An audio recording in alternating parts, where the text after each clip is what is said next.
안녕하십니까. 시효의 빛의 서진우입니다.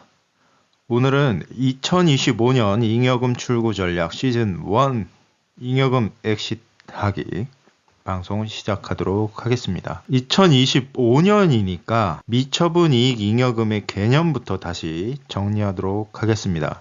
상담을 하다 보면 굉장히 여러 가지 질문들을 하시는데 그 잉여금의 개념을 굉장히 잘못 알고 계시는 대표님들이 많으시고요. 그리고 컨설턴트 분들 또한 그런 분들이 많아요. 그래서 제가 오늘은 잉여금의 개념부터 다시 정리해드리고 엑싯을 어떻게 하는지 말씀드리겠습니다. 자, 이렇게 법인이 있죠. 법인은 경영을 누가 하죠? 네, 경영자. 경영자라고 하는 거는 우리 대표이사, 사내이사, 감사 이렇게 임원들을 이야기합니다. 그래서 경영자가 경영을 하고 어떤 수익을 받죠? 경영자로서는 경영을 하기 때문에 근로를 제공을 하기 때문에 급여, 그리고 상여, 그리고 나중에 퇴직을 할 때 받아가는 퇴직금을 받을 수가 있습니다. 그러면 이렇게 운영을 하고 뭘 하죠? 그 다음에 결산을 하게 되죠. 결산을 하게 되면 매출이라는 게 있고 그 다음에 이 매출을 일으키면서 여러 가지 쓰는 비용들 이런 것들을 판매 관리비라고 하죠. 그래서 이걸 빼고 남은 순이익, 요 순이익들 중에서 법인세를 이제 납부하고 남은 금액이 미처분 이익 잉여금입니다. 그럼 이렇게 운영을 해서 돈이 남았어요. 그럼 이게 누구에게 주어져야 되는 걸까요? 바로 투자자에게 투자 수익을 분배하는 겁니다. 투자자는 주주죠, 주주. 우리가 삼성전자의 주식을 사게 되면 삼성전자의 주주로 투자를 한 거죠. 네, 비상장 기업도 마찬가지입니다. 투자자가 되어서 우리는 이 법인에 투자를 한 거기 때문에 투자 수익을 분배받을 수 있는 겁니다. 이 투자 수익을 분배받는 게 바로 미처분 이익 잉여금 엑싯 전략인 겁니다. 그러면 주주들이 투자 수익을 분배받는 건 어떻게 하는 걸까요? 자, 첫 번째로는 내가 주주니까 배당이라는 걸 받을 수가 있죠. 배당이라는 걸 받을 수가 있어요. 그리고 두 번째는 내가 가지고 있는 주식을 처분을 하는 이런 방법을 쓸 수 있는 게 바로 자사주에 대한 내용입니다. 지금 삼성전자에서도 자사주에 대한 이슈가 굉장히 많아요. 자사주를 매입해서 소각을 하고 또 매입할 계획이 있다라고 이제 기사가 막 나고 있죠. 이 자사주에서도 이 자사주를 사들인 다음에 소각을 하게 되면 일반 상장 기업들 같은 경우에는 주주들의 주식 가치가 조금씩 상승을 하게 되니까 이걸 소각을 해야 된다라고 많이 하죠. 그런데 우리 비상장 기업 대표님들 같은 경우에는 반드시 소각을 할 필요는 없습니다. 그냥 내가 자사주를 해도 되고 소각을 해도 되고 그리고 자본금을 줄이면서 감자 소각을 해도 되고 이렇게 투자 수익의 발생 방법 두 가지 말씀을 드렸고요. 그리고 신자본환원이라고 하는데 이게 균등 소각입니다. 균등 소각인데 이 부분은 자본금이 높은 회사에서 해야 효과가 좀 좋기 때문에 이 부분은 많은 회사들이 할 수 있는 건 아니다라는 거. 그러면 우리가 일반적인 비상장 기업들이 할 수 있는 투자 수익에 대해서 분배를 받을 수 있는 건 배당과 자사주 이거 두 가지 정도로 보시면 되겠습니다. 많이 질문하시는 게 이거예요. 제가 예전에도 이 말을 많이 했었는데 급여하고 상여가 법인 입장에서는 뭐죠? 자, 경영자가 경영을 하고 대표이사, 사내이사, 감사가 받아가는 이 급여 상여는 법인 입장에서는 뭐예요? 비용입니다. 비용이라는 거는 뭐냐면 당해년도에 비용 처리를 하면서 당기 순이익이 낮아지는 당기 순이익을 조금 줄일 수 있는 이런 부분에 대한 이야기입니다. 급여 상여는 비용이기 때문에 잉여금을 직접적으로 줄이는 게 아니라 잉여금을 조금 덜 쌓이게 만드는 거죠. 예전에 방송에서도 말을 했는데 이걸 굉장히 헷갈려 하시는 분들이 굉장히 많아서 다시 한번 제가 정리를 하고 넘어가는 거고요. 이렇게 비용 처리를 하고 나서 결산을 하는 거죠. 제가 아까 말씀드렸죠.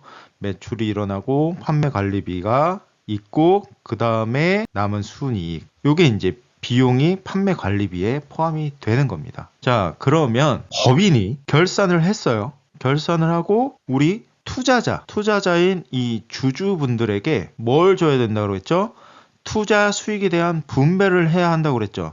투자 수익의 분배에 배당, 자사주, 신자본환원 이렇게 있다라고 했을 때 어떤 거죠? 투자 수익 분배, 잉여금 출구 전략이에요. 잉여금 출구 전략. 자, 여기서 잉여금 출구 전략이 필요한 게 왜 필요하냐면 대부분 우리 비상장 기업의 대표님들은 내가 경영도 하고 투자도 했기 때문에 이게 분리가 되어 있는데도 불구하고 대부분 급여나 상여만 받아가기 때문이에요. 그래서 주주로서의 권리를 가지고 세목을 바꿨을 때 절세 효과가 굉장히 커지는 겁니다.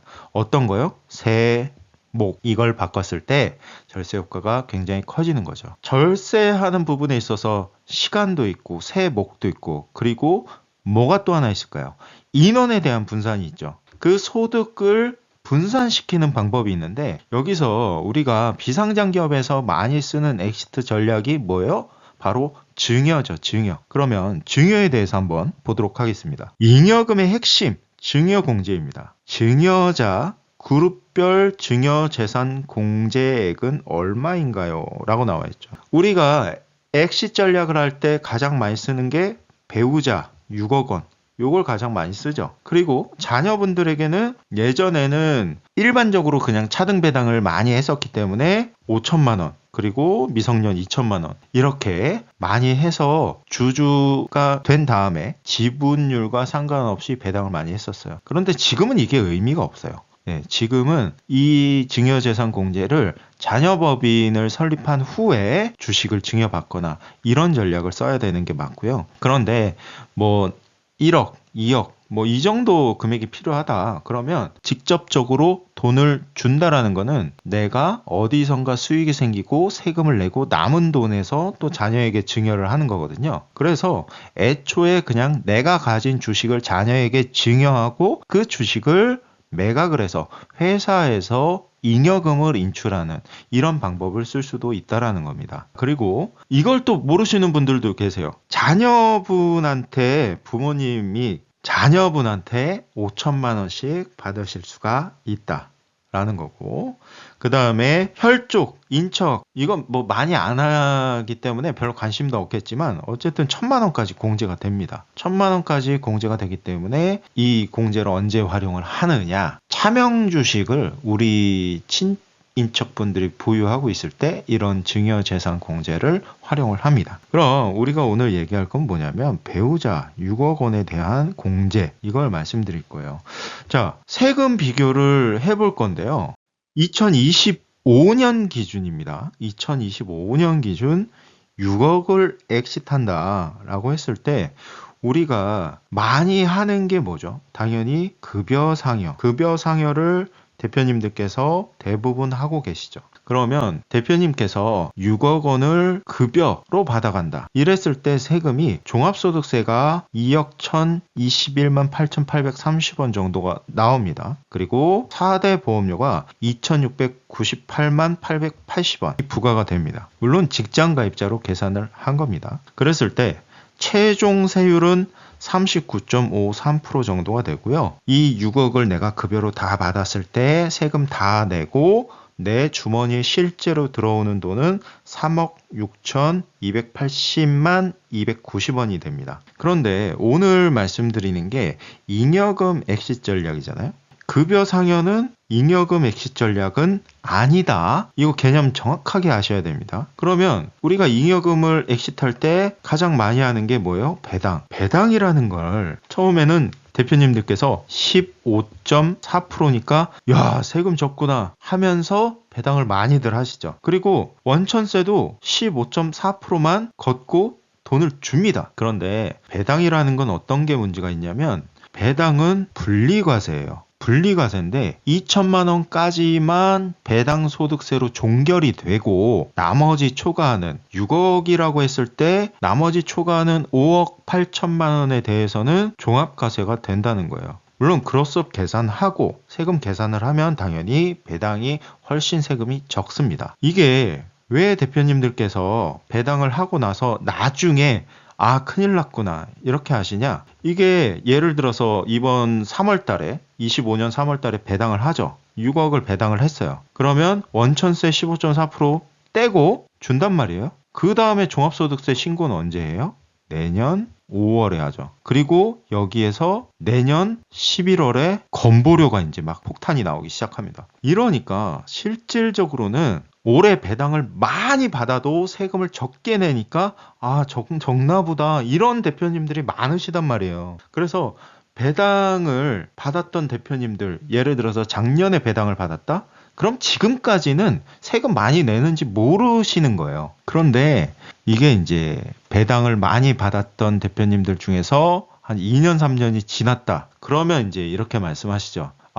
배당은 앞으로 죽었다 깨나도 안 할 겁니다. 이렇게 말씀을 하세요. 실제로 그렇게 말씀들을 하고 계시기 때문에 제가 방송에서 말씀을 드리는 거고요. 세금이 그냥 15.4%가 아니고요. 이렇게 종합소득세 1억 6,142만 8,160원을 납부를 하고 지역가입자로 또 추가로 4대 보험료 납부하는 게 5,162만 6,470원을 납부를 하게 됩니다. 그래서 최종적으로 세율은 35.51%가 되는 거고 내가 6억 원을 배당을 받았을 때 이거 급여 빼고 배당만 계산한 거예요. 배당을 받았을 때 내 주머니에 남는 돈은 3억 8,694만 5,370원이 남는다. 이게 팩트입니다.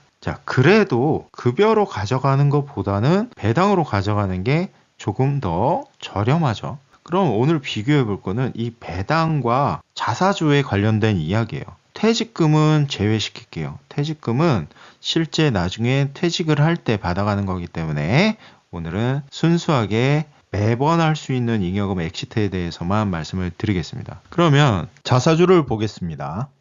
내가 6억 원어치를 자사주를 한다. 취득 총액은 5천만 원으로 계산했고요. 6억 원 자사주를 하게 되면 양도소득세가 1억 3,225만 원이 나오고 증권거래세가 210만 원이 나옵니다. 그런데 밑에 보시면 4대 보험료가 안 나온다. 왜 그럴까요? 자사주는 분류과세이기 때문에 양도세와 증권거래세만 내면 다른 소득과는 합산이 되지 않습니다. 그래서 건보료가 없는 거예요. 세율을 계산을 해보면 22.39% 정도가 되고요. 내가 6억 원을 자사주를 하고 내 주머니에 들어오는 돈이 4억 6,565만 원이 되는 겁니다. 그러면 여기서 바로 전 페이지에서 증여라는 걸 우리가 얘기했었잖아요. 그러면 배우자한테 서로 간에 증여한 재산이 없다라고 했을 때 증여 후 자사주 또는 증여 후 이익 소각이라는 행위를 할 수가 있는 겁니다.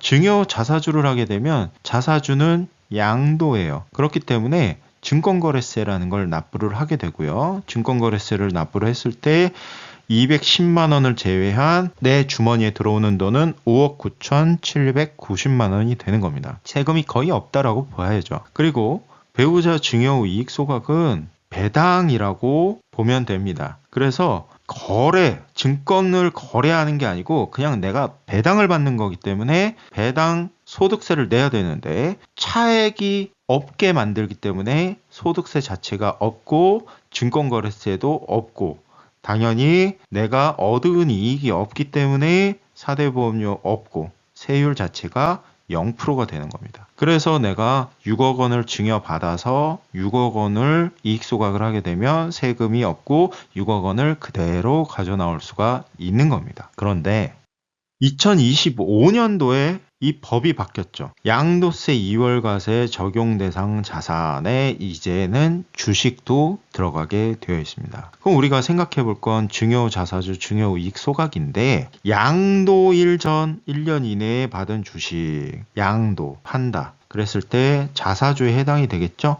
이 자사주를 하게 되면 내가 올해 증여를 받았다 라고 하게 되면 만 1년 이후에 주식을 팔아야 된다라는 거. 그런데 이익 소각은 여기에 해당이 될까요? 안 될까요?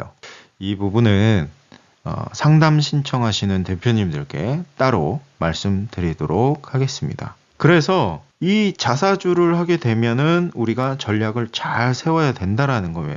대표님이 100% 보유하고 있다가 내가 6억 원어치 정도의 자사주를 하기 위해서 배우자분에게 30%를 증여를 한다.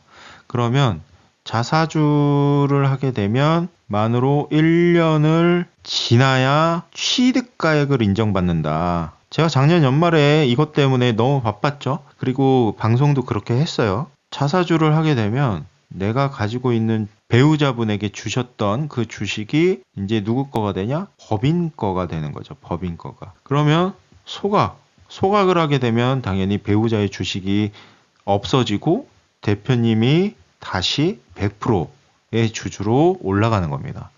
그래서 이 지분율이 자연스럽게 회복이 되기 때문에 우리 자녀분들에게 주식을 증여를 해야 되는 그런 회사들은 이렇게 증여 후에 이익 소각을 많이 하는 겁니다. 그러면 볼게요. 올해가 언제죠? 2025년에 증여한 거는 1년을 기다려야 할 수 있는데 그러면 2025년이 아니고 24년 12월 31일 날 증여한 거는 양도세 2월과세에 해당이 될까요? 안 될까요? 방금 전 페이지에서 말씀드렸던 것처럼 24년 12월 31일 날 증여한 거는 양도세 2월과세에 해당이 안 됩니다. 정확히 아셔야 돼요. 양도세 2월과세에 해당이 되는 건 2025년 1월 1일 이후에 증여한 부분부터 양도세 2월과세 적용이 되는 겁니다.